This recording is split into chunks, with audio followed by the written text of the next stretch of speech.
నమస్తే, నా పేరు తేజస్విని. బీసీఎన్ న్యూస్ కి స్వాగతం. ముందుగా ముఖ్యాంశాలు. పెండ్లిమర్రిలో అధునాతన డిగ్రీ కళాశాల భవనాలను ప్రారంభించిన మంత్రి నారా లోకేష్, కళాశాలలో మౌలిక సదుపాయాల కల్పనకు చర్యలు తీసుకుంటామని హామీ.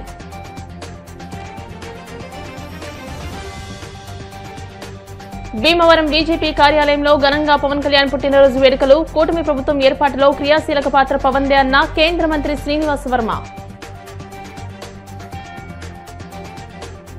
వెన్నుపోటుదారుణ్ణి మహానాయకుడిగా చెప్పుకోవడం సిగ్గుచేటు. చంద్రబాబుపై తీవ్ర స్థాయిలో ధ్వజమెత్తిన వైసీపీ మాజీ ఎమ్మెల్యే టీజేఆర్ సుధాకర్ బాబు. హైదరాబాద్లోని హోటల్ దస్పల్లాలో వైఎస్ఆర్ స్మారక పురస్కారం 2025 ప్రధానోత్సవ కార్యక్రమం. వైఎస్ ఆశయాలను తమ ప్రభుత్వం కొనసాగిస్తుందన్న సీఎం రేవంత్ రెడ్డి. కడప జిల్లా కమలాపురం నియోజకవర్గం పెండ్లిమర్రిలో 12 కోట్ల నిధులతో నిర్మించిన అధునాతన ఆదర్శ డిగ్రీ కళాశాల భవనాలను మంత్రి నారా లోకేష్ ప్రారంభించారు. పీఎం ఉషా పథకంలో భాగంగా నిర్మించిన అడ్మినిస్ట్రేటివ్ బ్లాక్ ను కూడా మంత్రి ప్రారంభించారు. అనంతరం బీఏ ఎకనామిక్స్ ద్వితీయ సంవత్సరం తరగతి గదిని పరిశీలించారు. ఈ సందర్భంగా మంత్రి లోకేష్ మాట్లాడుతూ కళాశాలలో మౌలిక సదుపాయాల కల్పనకు చర్యలు తీసుకుంటున్నామని అన్నారు. ఉచిత బస్సు సౌకర్యం తమకు చాలా ఉపయోగకరంగా ఉందని విద్యార్థులను మంత్రికి తెలియజేశారు.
ఆరడుగుల బుల్లెట్ జనసేన అధినేత పవన్ కళ్యాణ్ పేరు చెబితే వైఎస్ జగన్ వెన్నులో వణుకు పుడుతుందని, ఒక విధ్వంసకర వ్యక్తి చేతి నుండి రాష్ట్రాన్ని కాపాడిన గొప్ప వ్యక్తి పవన్ కళ్యాణ్ అని కేంద్ర ఉక్కు భారీ పరిశ్రమల శాఖ సహాయ మంత్రి భూపతిరాజు శ్రీనివాస్ వర్మ అన్నారు. మంగళవారం భీమవరంలోని బీజేపీ నరసాపురం పార్లమెంట్ కార్యాలయంలో కేంద్ర మంత్రి శ్రీనివాస్ వర్మ సమక్షంలో ఎన్డీఏ కూటమికి చెందిన టీడీపీ, బీజేపీ, జనసేన నాయకుల ఆధ్వర్యంలో జనసేన అధినేత పవన్ కళ్యాణ్ పుట్టినరోజు వేడుకలు ఘనంగా జరిగాయి. కేంద్ర మంత్రి శ్రీనివాస్ వర్మ కేక్ కట్ చేశారు. ఈ సందర్భంగా ఆయన మాట్లాడుతూ రాష్ట్రంలో కూటమి ప్రభుత్వం ఏర్పాటులో పవన్ కళ్యాణ్ క్రియాశీలక పాత్ర పోషించారని అన్నారు. రాజధాని లేకుండా అభివృద్ధిలో 30 సంవత్సరాలు వెనక్కు వెళ్లిన రాష్ట్రం కూటమి ప్రభుత్వ పాలనలో సంక్షేమ, అభివృద్ధి కార్యక్రమాల అమలుతో ప్రజలకు భవిష్యత్తుపై ఒక ఆశ కలిగిందని అన్నారు. పవన్ కళ్యాణ్ సేవలు, ఆయన ఆలోచన విధానం రాష్ట్ర ప్రజలకు కావాలని, రాబోయే రోజుల్లో రాష్ట్ర రాజకీయాల్లో క్రియాశీలక పాత్ర వహించేందుకు పవన్ కళ్యాణ్ కు ఆయురారోగ్యాలు దేవుడు ప్రసాదించాలని కోరుకున్నట్లు ఆయన తెలియజేశారు.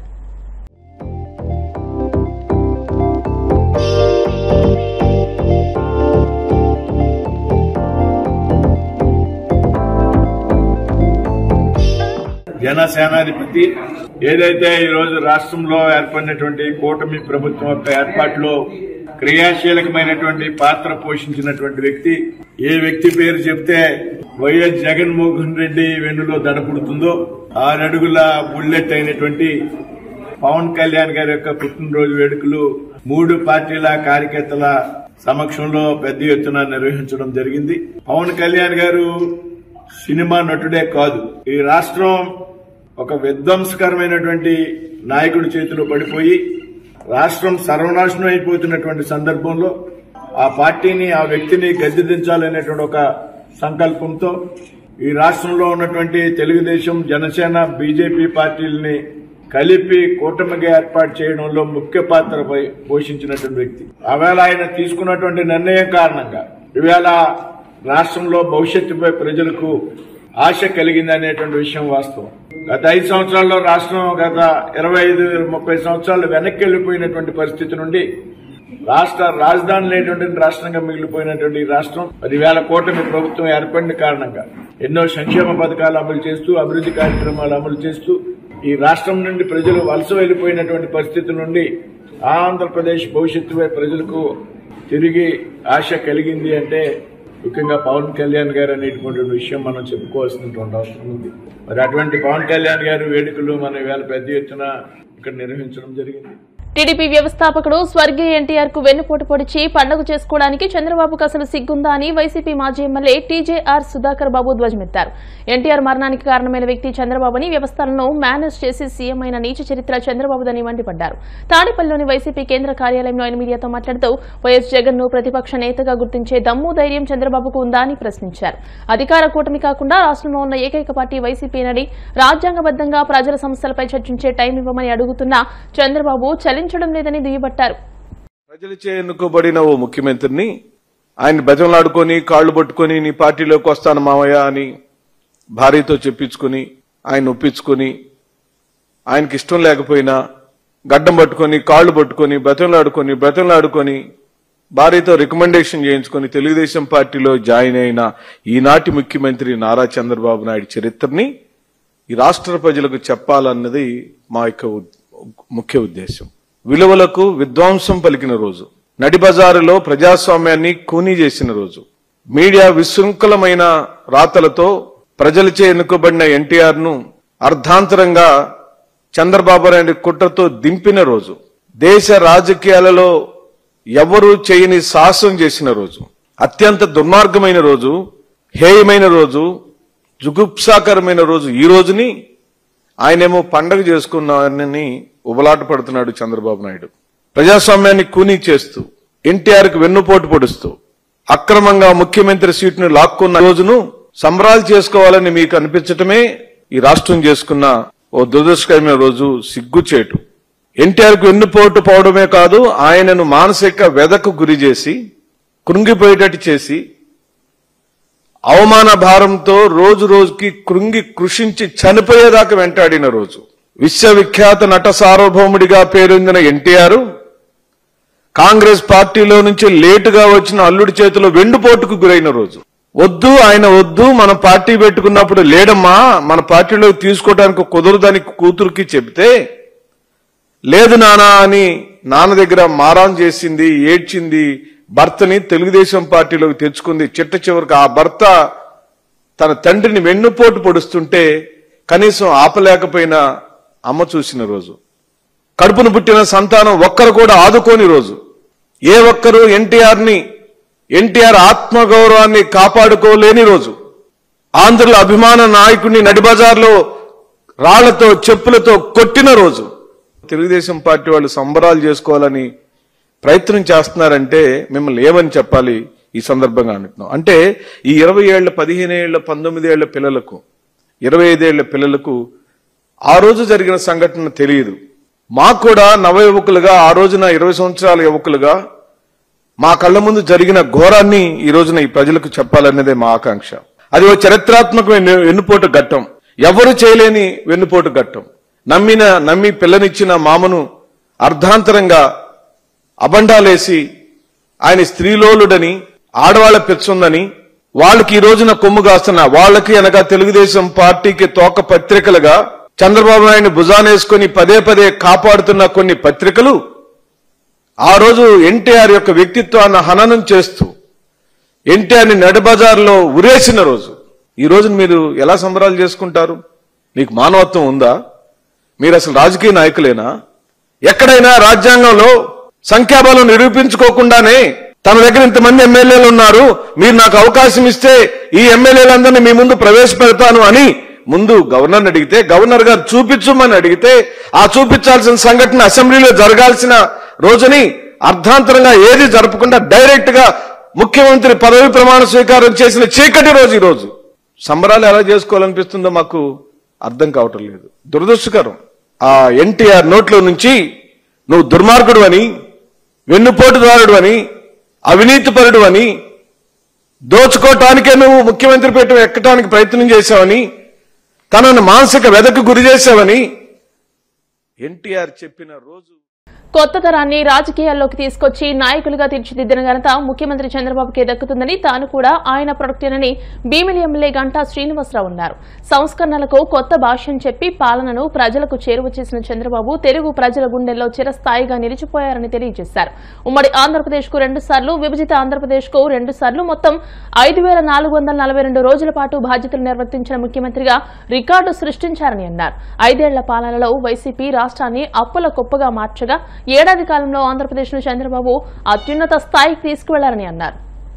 చంద్రబాబు నాయుడు గారు 1978 మార్చి 15 ఫస్ట్ టైం ఆయన ఒక ప్రజాప్రతినిధిగా ఎమ్మెల్యేగా ఎన్నికైన విషయం మనందరికీ తెలుసు. 1980 అక్టోబర్ 11న మొట్టమొదటిసారిగా మంత్రి అయిన విషయం కూడా మనకు తెలుసు.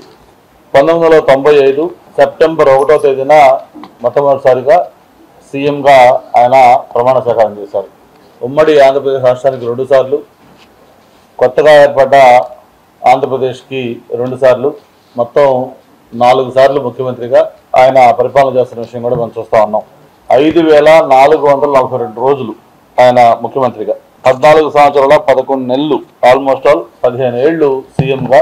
మరి ఒక ఆంధ్రప్రదేశ్లో ఇది ఒక అరుదైన రికార్డు. మరి ఆయన యొక్క ఆవిర్భావం మీకు తెలుసు. ఎక్కడో చిత్తూరు జిల్లాలో ఒక మారుమూల చిన్న గ్రామంలో ఒక సాధారణ కుటుంబంలో పుట్టిన వ్యక్తి, మరి ఎటువంటి రాజకీయంగా బ్యాక్గ్రౌండ్ లేకపోయినా, ఆర్థికంగా పెద్ద ఉన్నతమైన ఇది కాకపోయినా, స్వయం కృషితో ఎదిగి ఒక విద్యార్థి నాయకుడిగా, ఆ తర్వాత శాసనసభ్యుడిగా, మంత్రిగా, ముఖ్యమంత్రిగా, ఈరోజు దేశ రాజకీయాల్లోనే ఒక కీలకమైన వ్యక్తిగా చంద్రబాబు నాయుడు గారి ప్రొడక్టు.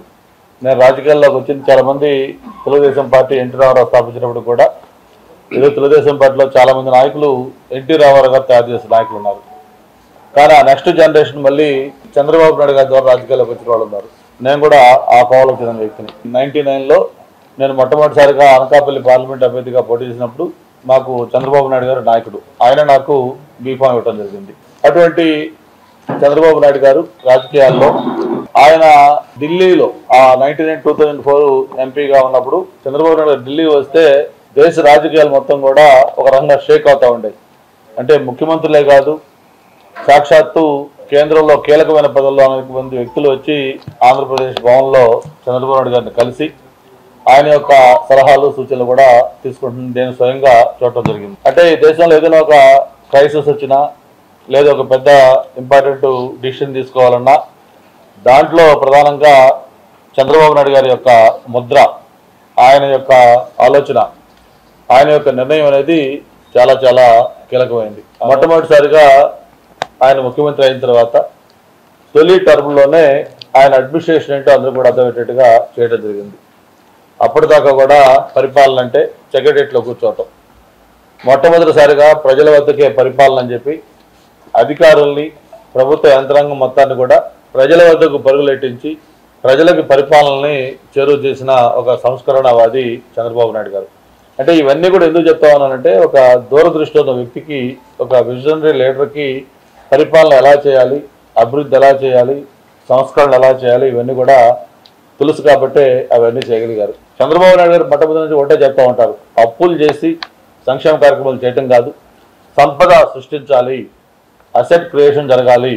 సంపద సృష్టించాలంటే పరిశ్రమలు పెద్ద ఎత్తున రావాలి, అటువంటి ఒక ఎకో సిస్టమ్ మనం ఏర్పాటు చేయాలి అని చెప్పి చంద్రబాబు నాయుడు గారు, పవన్ కళ్యాణ్ గారు, అలాగే నరేంద్ర మోడీ గారి నాయకత్వంలో ఏదైతే కూటమి ప్రభుత్వం చక్కటి సమన్వయంతో అభివృద్ధి, సంక్షేమం 2 కూడా సమన్వయం చేసుకుంటూ వాళ్ళు ముందుకెళ్తా ఉన్నారు. ఇదే పరిపాలన కొనసాగుతూ ఉంటే మనకు భవిష్యత్తు లేదు అనే విషయం అర్థమైన తర్వాత వాళ్ళు ఫ్రస్ట్రేషన్ తోటి రకరకాల స్టేట్మెంట్ ఇస్తా ఉన్నారు, రకరకాల కార్యక్రమాలు కూడా చేస్తా ఉన్నారు. ఇప్పుడు కాసేపు ప్రకటనలు.